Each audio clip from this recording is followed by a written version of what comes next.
Ikaze kuri Kevin TV1, kora subscribe. Dutangiranye n'umukobwa hano uri kwirukanka ari kumwe na bagenzi be bagenda bahunga, bisa nkaho bari guhunga abashinzwe umutekano, birukanka cyane barakwereka abashinzwe umutekano bari kubirukankaho bababwira ati uko byagenda kose turaza kubafata. Baremeye babaragurika no mu bitaka byari biri aho ngaho umukingo, ngo bari kwirukanka ku bana b'abakobwa. Ikigaragara ni uko bano bana b'abakobwa bari baje gutembera muri iri shyamba, nyamara nta makuru yaryo bafite, nta muntu wemerewe kujyamo atabiherewe uburenganzira. Hano hari umupolisi wacu Nyamunini yakomeje kugenda ku mukobwa umwe wari uri hano, bagira ahantu mu mukingo ntiyanamureka byibuze ngo atagwe, yahise amanza y'umutwe ari we, nyamaza umukobwa we aguma hejuru. Yaramanutse cyane amanuka nabi kugera ubwo kugenda byanga, akomeza kwiyandayanda. Umukobwa aravuga ati hari ndabona abaye nabi, reka amanuke mbe namufasha. Ni uko nguko nawe yagerageje kumanuka, gusa ahantu bari ni habi cyane, ni mu mabuye. Urabona nawe nuko yamanutse nabi ariko ariyandayanda. Disi agiye gufasha umuntu uri kumuhemukira. Ako kanya wa mupolisi yahise aza ati ndagufashe, ati nigirishijwe biriya ngo ugire ngo ngize ikibazo ndebe umutima wawe, atari ko byanga byakunda ndagufashe. Umukobwa ati basi mbabarira, ntabwo twari tuzi amakuru yo muri iri shyamba.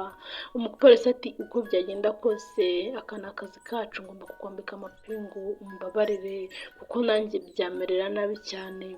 Umukobwa ati agiye kubona ko umupolisi yari yahagiye cyane ari na kinini, isukari yarazamutse ako kanya, abona atangiye kwihaga mu mutima. Umukobwa yaravuze ati ntabwo nakurukanka musize gutya kandi nambaye n'amapingu. Yaraje aramucakaza, afata urufunguzo afungura amapingu yari yamwambitse ayakuramo, arangije ati reba hariya ndebe ko nagufasha. Nuko yamufashije atangira kumucunda ngo arebe niba yagarura akuka. Ako kanya ati uko biri birakunze, urakoze cyane. Umukobwa ati noneho umeze neza. Ako kanya yahise agenda. Umugabo ati nubwo wagenda ariko uramfashije. Mugenzi w'uyu mupolisi yahise aza aramubwira ati kuki ubaretse bakagenda, muziranye hehe? Umugabo ati bariya bana n'inzirakarengane. Umupolisi yakomeje kubirukankaho. Nyamunini wacu asigara hano, barakwereka abakobwa bacu disi barongeye barahura bari batatu. Ati muhumure turaza kumera neza, njyewe ndabizi cyane. Kuva bari abagabo twabacitse, na cya gisambo cya mbere cyashakaga kutwambura twagicitse, uko buri kose turaza kuba twamera neza. Ni kumwe yakuyemo bage ngo banayimwakire, akuramo telefone ngo abe yahamagara ubufasha. Ako kanya barahamagara ati mudufashe twisanze mu ishyamba tutazi ngo bimeze gute. Abandi ati biraza gukunda nimuhumure. Ako kanya yahise ayibika ati tuve hano tugende byanga byakunda, ntabwo habura umugizi wa nabi uhadusanga. Barirukanka. Hano barakwereka wa mupolisi wacu unanutse arimo kwitunganya ati ubundi ubu nabyutse njya ku kazi gute kandi mbona byanyobeye. Nuko ba bakobwa bacu bari hano bafite ubwoba bwinshi, babonye inyuma bakurikiwe, baravuga ati ariko uko biri kose turakata hariya, Imana iraza kuba yadufasha tube twagerayo amahoro. Baraje bahita bakwitana n'umugabo hano tutazi uwo ari we, arababwira ati mumeze neza? Ati yego. Ati nahereye kare rero mbahiga munyiryaho muragenda. Ati gusa nanjye ubwanjye nabatanga niba nta mafaranga mufite cyangwa ibyo byose by'agaciro ngo mubimpe. Ati ndi bubatange kandi babafunge. Abakobwa ati nta kibazo turabiguhereza, ibyo dufite byose widutanga, widuhamagariza abashinzwe umutekano.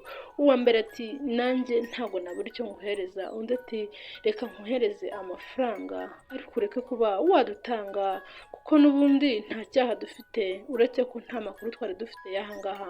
Nuko umukobwa yakuyeho amadolari yari afite arayamuha, akuramo isaha yari afite arayimuha n'agakufi. Agakufi ahita agatasa ati ntabwo bishoboka, iki ngiki ntacyo nakimaza. Ati aba nibo bambaye diyama zimeze neza, ati nibazane hano.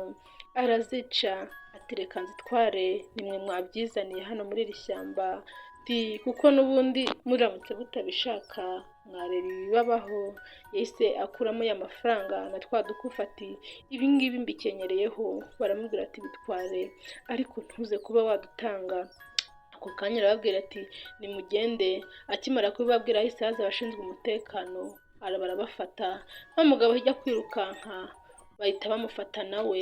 Nuko Nyamunini ati aba bana ni inzirakarengane, ahubwo uyu mugabo yahereye kare abagendaho bisanga muri iri shyamba gutya. Ni uku nguku disi Imana idutabara tutari tubizi. Ako kanya abana b'abakobwa Imana yarabatabaye, inabatabarira muri polisi yabahigaga. Ni uku nawe Imana izagutabarira ku muntu waguhigaga akaba ari nawe ugutabara kandi ari we waguhigaga. Ni uko ahubwo byarangiye umugome wa nyawe ari we ufashwe. Ndagushimira cyane wowe wakomeje wakanda subscribe, ntuhweme kudukurikira, kurikira udufilime twacu. Kora subscribe wowe mushyashya, twande share, ukore like, uduhereze na comment, utubwire uko ubyumva. Turabakunda cyane. Ciao ciao.